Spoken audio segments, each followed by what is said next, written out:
Planet Earth, home to over 7 billion people, with up to 80 million more added each year. It has taken mankind thousands of years to reach our current state, thinking of ourselves as the pinnacle of evolution. But how long can the system we have made be maintained? Sure, there will come a time in the near future when human population growth levels off, but it is a collapse of our supporting systems that will cause this sudden redress of the balance. Is there anything we can do about this? Is our world really destined for humans to cover the earth and destroy the very life that sustains us? Or could there be a better way? A better way to live? A better way to care for our needs? A better way to balance the earth and its systems as a whole? There just might be. It's called Neoarcology, and it is a fledgling and emerging science which combines permaculture, aquaponics, and arcology in a way that uses the best elements of each of these disciplines to fundamentally change what we think of as a human habitat. You see, the food that is eaten by most urban dwellers has traveled great distances. It's been polluted at every turn, from seed to plate, and in the process, it has much less nutritional value than living wild foods contain. The water that comes from the taps in nearly every city is not healthy for human consumption. It's been tainted with pesticides, insecticides, and a cocktail of industrial and medical wastes that are only superficially taken care of by the modern water treatment process. What every human on Earth really needs is for us, as a species, to change the way we see the world and ourselves within it. Now, I'm not talking about starting a commune somewhere or trying to return the Earth to an agrarian lifestyle, because these ideas are inadequate in concept and nearly impossible in implementation. Almost no one will give up their hot and cold running water, their gadgets and devices, their entertainments and diversions, for an unquantifiable benefit to future generations. Human nature doesn't tend to work that way. Fortunately, with this system, they wouldn't have to.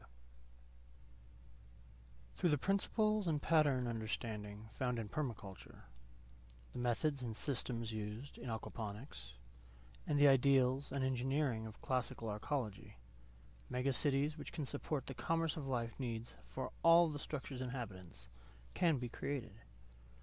These could be surrounded by untarnished and unspoiled nature preserves, teeming with all sorts of life and living energies, from tiny insects to giant redwood trees and anything in between.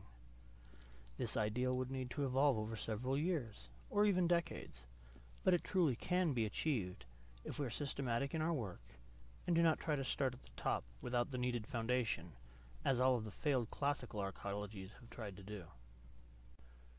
It begins with ideas from permaculture, like the principles of take care of people and other creatures by taking care of the earth, use small, slow systems, then build up, and treat everything as a valued resource.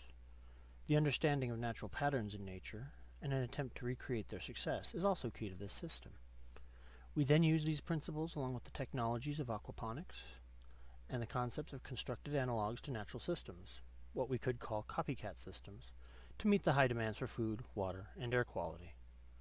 Indoor greenhouses, known as pink houses for the magenta light given off by the LEDs they use in place of natural sunlight, could be a fundamental part of this technology, as would the artificial pond systems and constructed wetlands used in earthships and elsewhere for off-grid food production and waste disposal.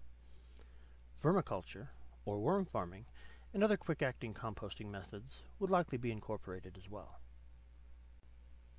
If the entire habitat has been designed with classical arcology ideals and modern engineering, while adhering to the design principles of permaculture, then you have a remarkable environment, one where production and materials are in close proximity to each other and to their final destination, one where a person can easily live within walking distance of the grocery store and the farm that grew the food, where they can stroll to work, where their children can walk to their primary, secondary, and postgraduate classical educations, and the entire family lives within a short walk or a renewable energy-powered mass transit ride from any other services one might need for the commerce of a high-quality life.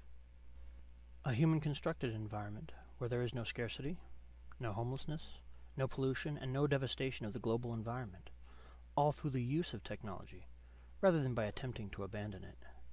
This, of course, is at best a slightly idealized picture of the situation, but we can come close. And the closer we can get each large city to this ideal, the fewer square miles are gobbled up by unending urban sprawl, and the fewer polluting technologies are required just to live an urban lifestyle. The higher the quality of life that can be attained for everyone and everything living on this planet we all call home.